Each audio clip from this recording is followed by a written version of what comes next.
राधा वल्लभ श्री हरिवंश, राधा वल्लभ श्री हरिवंश, राधा वल्लभ श्री हरिवंश, राधा वल्लभ श्री हरिवंश। ओम श्री परमात्मने नमः। श्री गणेशाय नमः। तो ध्यान से अच्छे प्रकार से ध्यान दीजिए। सब कुछ परमात्मा का है। पृथ्वी, जल, तेज, वायु, आकाश, पंच महाभूत और मन, बुद्धि तथा अहंकार, ये 8 प्रकार के भेदों वाली मेरी अपरा प्रकृति है। भगवान ने गीता में कहा है, हे महाबाहो अर्जुन, इस अपरा प्रकृति से भिन्न जीव रूप बनी हुई मेरी परा प्रकृति को जान, जिसके द्वारा यह जगत धारण किया जाता है। सृष्टि मात्र में इन 8 चीज़ों के सिवाय कुछ नहीं है। ये 8 परमात्मा की प्रकृति स्वभाव होने से परमात्मा का ही स्वरूप है। पंच महाभूतों से बना हुआ शरीर और मन, बुद्धि तथा अहंकार भी भगवान के ही हुए। इनको हम अपना मान लेते हैं, यही गलती है। जीव भी परमात्मा की प्रकृति होने से परमात्मा का ही स्वरूप हुआ। आप विचार करें, 8 प्रकार की अपरा प्रकृति, जीव और परमात्मा, इन 10 के सिवाय और क्या है? सब कुछ परमात्मा ही हुए। सब जग ईश्वर रूप। वासुदेव सर्वम। शरीर, इंद्रिया, मन, बुद्धि सब के सब परमात्मा के हैं। इनको अपना मानकर ही हम बंधन में पड़े हैं। इनको अपना मत मानो तो आपको बंधन बिल्कुल नहीं होगा।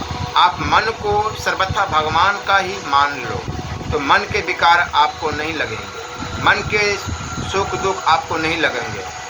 जब सब कुछ भगवान का ही है, आपका कुछ है ही नहीं, फिर आपका किसी से क्या लेना देना? आपका काम यही है कि भगवान की प्रकृति को अपना मत मानो, मन को अपना मत मानो, बुद्धि को अपना मत मानो, अहंकार को अपना मत मानो। यह काम आप चाहे अभी करो, चाहे वर्षों के बाद करो अथवा जन्मों के बाद करो। इन वस्तुओं को अपना मानते ही आप पर आफत आ जाएगी, नहीं तो कुत्ते के मन का विकार आपको लगता है।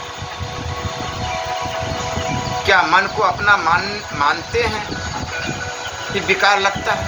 इतनी ही बात आपको समझनी है।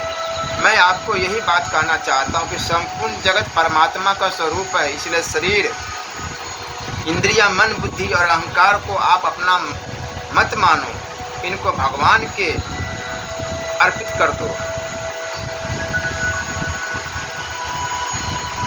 अर्पित करने में क्या बाधा है? किंचन मात्र भी बाधा नहीं, क्योंकि सब वस्तुएं ही भगवान की। उनकी अपना मानना गलती है, जिसके फलस्वरूप पाप पुण्य तथा जन्म मरण होते रहते हैं। उनको अपना मत मानो तो कोई बंधन नहीं रहेगा, कल्याण हो जाएगा। किसी को अपना माने या न मानने में मनुष्य सर्वथा स्वतंत्र है, परतंत्र है ही नहीं। आप धर्मशाला में रहते हैं, सब काम करते हैं, पर भीतर से मानते हैं कि यह मेरा नहीं है। राजकीय वस्तु को भी कोई अपनी मान लेता है तो उसको दंड मिलता है। उसको अपनी न मानकर उचित व्यवहार करे तो दंड क्यों मिलेगा? अगर आपको अपना कल्याण करना है तो जन्म मरण में नहीं जाना है। तो इतनी सी तो बात मान लो कि सब वस्तुएं भगवान की, मेरी नहीं है।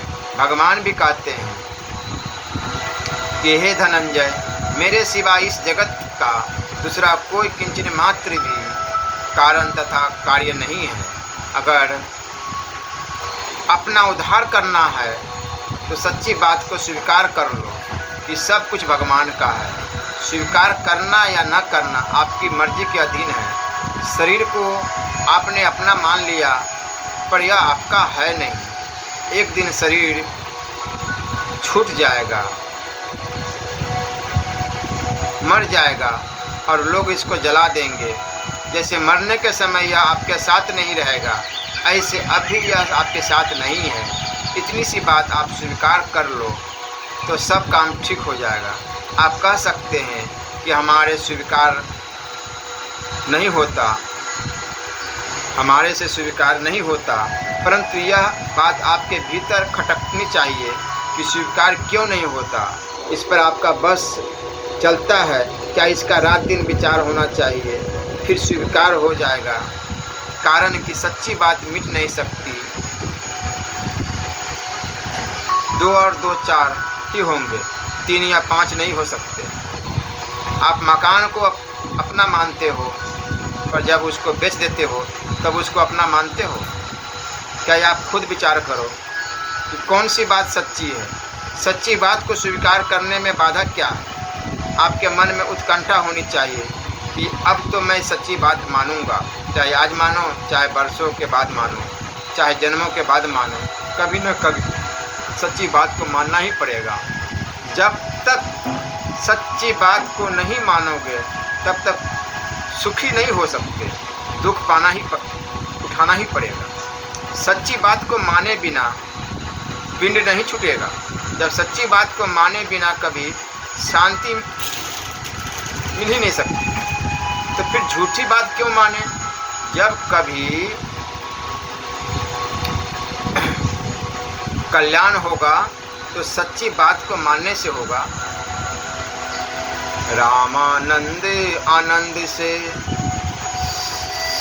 सिमरिया सरसी काज, भावे सिमरो काल ही भावे सिमरो आज। ये आपके कल्याण की बात है, इसलिए आपके हित के लिए ही कहता हूँ। आप मान लोगे तो मेरे को क्या मिल जाएगा, आप नहीं मानोगे तो मेरे को क्या घाटा पड़ जाएगा। मेरी तो यही प्रार्थना है कि आप सच्ची बात मान लो, सच्ची बात को पहले स्वीकार कर लो, फिर वही वैसे ही दिखने लग जाओगे। मन बुद्धि आदि सबको भगवान का मान लो तो आपका सांसारिक व्यवहार भी बढ़िया होगा, किसी प्रकार का कोई नुकसान नहीं होगा। अगर आपको विश्वास न होता हो तो मेरे से सौदा कर लो, जो नफ़ा होगा वह आपका और जो नुकसान होगा वह मेरा। आप यह तो कह सकते हैं कि बात हमारे मानने में नहीं आती, पर बात यह सच्ची है, यह तो आप स्वीकार कर ही सकते हैं। स्वीकार करने में क्या नुकसान है? भगवान ने गीता में कहा है, वासुदेवः सर्वमिति स महात्मा सुदुर्लभ, अर्थात सब कुछ परमात्मा ही है, ऐसा अनुभव करने वाला महात्मा अत्यंत दुर्लभ है। दुर्लभ होने के कारण यह बात हमारे मानने में नहीं आती, तो कोई हर्ज नहीं। आपके भीतर यह अच्छा जागृत रहनी चाहिए कि यह बात हमारे मानने में कैसे आए। एकांत में अकेले बैठ कर विचार करो, सच्ची बात को स्वीकार कर लो। तो जिसको भगवान ने दुर्लभ महात्मा कहा है वह महात्मा आप बन जाओ ना। सच्ची बात को काटने की चेष्टा न करके जानने की चेष्टा करो, आपका व्यवहार भी ठीक हो जाएगा, अब परमार्थ भी ठीक हो जाएगा, ये दुनिया भी ठीक हो जाएगी, दिन भी ठीक हो जाएंगे। सच्ची बात को स्वीकार कर लो तो वह मानने में आ ही जाएगी, चाहे आज आ जाए या कुछ दिनों के बाद ही आ जाए, कुछ महीनों के बाद ही आ जाए, अथवा वर्षों के बाद भी आ जाए। सच्ची बात को अनुभव में आएगी ही, यह नियम है। इसलिए सच्ची बात को आज ही और अभी स्वीकार कर लो। सब कुछ परमात्मा ही है, इस बात को स्वीकार करना है। सच्ची बात को स्वीकार करने में हिम्मत नहीं हारना चाहिए। आप मानो चाहे नहीं मानो, सच्ची बात अंत में सच्ची ही रहेगी। अगर आप मान लो तो बड़ा भारी लाभ है, अगर आज मान लो और आज ही मृत्यु हो जाए तो भी मानी हुई बात नष्ट नहीं होगी। सच्ची बात की जितनी स्वीकृति हो गई उतनी स्वीकृति किसी भी जन्म में मिटेगा नहीं। किसी भी जन्म में जाओ वही त्यार मिल जाएगी। गीता 6वें अध्याय 44वां श्लोक। सच्ची बात, आपने जितनी स्वीकार कर ली उतनी आपके पास पूंजी हो गई, अब वह कभी मिटेगी नहीं। सत्संग के संस्कार कभी मिटते नहीं। आप चाहे तो इसी जन्म में सच्ची बात की स्वीकृति हो जाएगी। सच्ची बात कभी मिटती नहीं और झूठी बात टिकती नहीं। हरदम इस बात का मनन करो कि सच्ची बात यही है जो चट काम हो जाएगा। जैसे दूर कोई मंदिर हो और वहाँ जाने का सीधा रास्ता हो तो हम वहाँ पहुँच ही जाएंगे। ऐसे ही हमें वासुदेव सर्वम, सब कुछ परमात्मा ही है, यहाँ तक पहुँचना है, कारण कि अंतिम सर्वश्रेष्ठ और सच्ची बात यही है कि यह भगवान के वचन है कि भगवान के समान हमारा सुहृद कोई है ही नहीं, हो सकता ही नहीं। इसलिए इस बात को आप सरलता से, सच्चे हृदय से अभी स्वीकार कर लो। सच्ची बात। एक साधक का प्रश्न आया कि सब कुछ भगवान ही है, यह बात बुद्धि से तो समझ में आती है, पर इसका स्वयं से अनुभव कैसे हो? स्वयं से अभी अनुभव न हो तो कोई बात नहीं, चिंता मत करो। बुद्धि से भी समझ में आए या ना आए, आप इतना मान लो कि बात यही सच्ची है। हमारे अनुभव में नहीं आई, समझ में नहीं आई तो बात तो यही है ना, हमारी समझ में कमी है, तत्व में कमी नहीं है। इसलिए सच्ची बात अवश्य बैठेगी, हटेगी नहीं। और किसी के कहने से, मानने से ना आए तो मेरे कहने से मान लो, इसमें अभ्यास नहीं है। अभ्यास से अनुभव नहीं होता, क्योंकि अभ्यास जड़ से होता है और शरीर, इंद्रिया, मन, बुद्धि के बिना अभ्यास नहीं होता। जड़ से चेतन की प्राप्ति नहीं होती, चेतन की प्राप्ति चेतन से ही होती है। जड़ से सांसारिक काम होता है, परमात्मा को तो केवल मानना है, स्वीकार करना है, क्योंकि वह तो है ही। ऐसा यह गंगा जी है, इसमें अभ्यास क्या है? पहले हम इसको एक नदी मानते थे, अब किसी ने बता दिया कि यह गंगा जी है, तो मानने में क्या जोर आया? ऐसे ही मान लो कि यह सब परमात्मा है। हमें अनुभव हो या न हो, बुद्धि आए या ना आए, पर सच्ची बात तो सच्ची ही रहेगी, उसको कोई झूठी कर ही नहीं सकता। कम से कम सत्संग करने वाला भाई बहन तो इस बात को मान ही सकते। सब कुछ भगवान ही है, इसको स्वीकार कर लो बस, और कुछ नहीं करना है। स्वीकार करने मात्र से काम हो जाएगा, क्योंकि बात ही है ऐसी। यह किसी की बनाई हुई नहीं है, यह सब परमात्मा है। यह सच्ची बात है और पक्की बात है, इसलिए इसमें संदेह का संशय करने की जरूरत नहीं है। इसको एक बार मान लिया तो बस मान ही लिया। मनुष्य अग्नि की साक्षी में विवाह करता है, ब्राह्मण कन्या से कह देता है कि बेटी तेरे पति ये है, तो बस वह उसको सदा के लिए अपना पति मान लेती है। अपना पति मानते ही उसका गोत्र बदल जाता है, फिर वह माँ बन जाती है, दादी बन जाती है, परदादी बन जाती है, पोते परपोती बन जाती है। बहू आती है तो दादी जी कहती है घर खो पराई जाई। इस पराई आई पराये घर में जन्मी।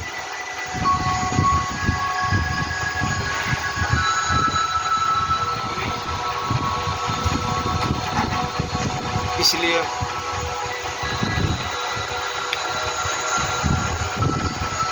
मेरा घर खो दिया, घर बिगाड़ दिया। अब उस दादी जी से पूछो कि माँ जी आप तो घर जाई हो, दादी जी को याद ही नहीं है कि मैं पराई जाई हूँ।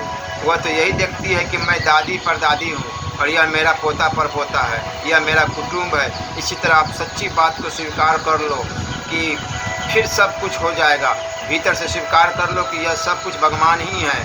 स्वीकृति करने में शरीर की कोई ज़रूरत नहीं है। शरीर बीमार हो या स्वस्थ हो, स्वीकृति करने में कोई बाधा नहीं लगती। सब कुछ परमात्मा ही है, यह स्वीकार कर लो ना, तो ये संसार है, यह भावना मिट जाएगी और परमात्मा ही रह जाएंगे, जो कि वास्तव में है।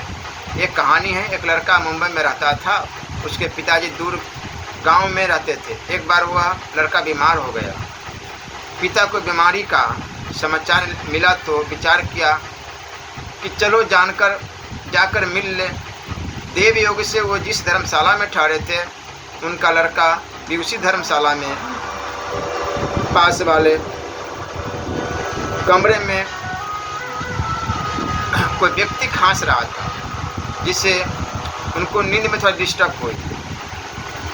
तो उन्होंने वहाँ के अध्यापक को कहा कि उनको बाहर निकालो। रात भर मैं सोया नहीं।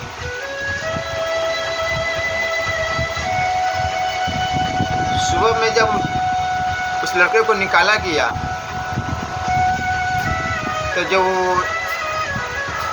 मुसाफिर खाना में जो ठहरे हुए थे, जब उनकी नज़र पड़ी, दृष्टि पड़ी उनके ऊपर, तो देखा कि तो मेरा लड़का है। बड़े बाबा तुम ही खांस रहे थे रात भर, चलो चलो इधर चलो बाबा। तो यही बात है